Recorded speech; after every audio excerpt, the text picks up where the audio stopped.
Ransomware groups know that their shady tactics are very effective in targeting larger enterprises. This has resulted in a 31% increase of the average ransom payment in Q3 of 2020, reaching a whopping $233,000, according to research from Coveware. They also warn of occurrences of attackers exfiltrating data and then asking for an additional ransom to delete it. Several different cases have surfaced where ransomware groups have posted stolen data online despite having been paid not to release it or have demanded additional monies later. Ransomware gangs fail to keep their promise to delete stolen data and demand a second extortion payment.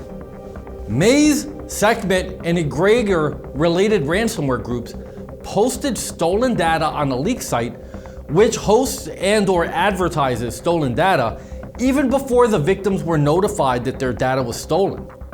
Revil re-extorted victims for the same stolen data just weeks after the victims had submitted a ransom payment. Mespinosa, or Paisa, and Netwalker, or Mail2, posted stolen data on their leak sites of companies that had already paid the ransom demand.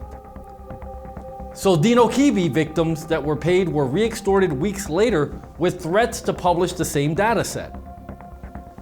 Conti sent victims fabricated evidence as proof of having deleted the data.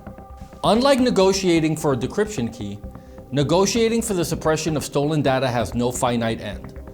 Once a victim receives a decryption key, it can't be taken away and does not degrade with time. With stolen data, a threat actor can return for a second payment at any point in the future, according to Coveware. The track records are too short and evidence that defaults are selectively occurring is already collecting. Accordingly, we strongly advise all victims of data exfiltration to take the hard but responsible steps. Those include getting the advice of competent privacy attorneys, performing an investigation into what data was taken, and performing the necessary notifications that result from an investigation and counsel. Coveware also found that improperly secured remote desktop protocol connections and compromised RDP credentials were the most common way in for ransomware gangs, followed by phishing and software vulnerabilities. The foothold created by the phishing email or CVE exploit is used to escalate privileges until the attacker can command a domain controller with senior administrative privileges. Once that occurs, the company is fully compromised and data exfiltration plus ransomware are likely to transpire within hours or days, Coveware explains. Companies in every industry can potentially be a target, but hackers seem to prefer those in the professional services industry, healthcare, and the public sector. Companies that have been compromised need to automatically assume that their data has been shared amongst multiple threat actors.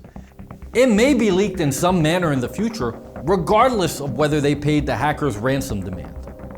You know, as I think about the dangers that exist online, not unlike the subjects we learned about in this video, I know I feel a lot better having an anti-malware program like SpyHunter installed in my PC, providing me the protection I need against malware, and I think you should too. SpyHunter 5's strongest features are found in its malware repair capabilities. SpyHunter 5's remediation algorithms dive deep into your system to remove and address complex malware issues affecting PCs today. While many anti-malware products only flag and quarantine malware and ultimately fail to fully remediate the root problem, the SpyHunter 5 remediation algorithm detects, quarantines, and programmatically repairs malware problems on your PC. SpyHunter 5 is a powerful PC utility that repairs malware threats in many cases where other competing anti-malware and antivirus programs may fail. To detect and remove malware for free, go to enigmasoftware.com and download SpyHunter today. Thanks for watching.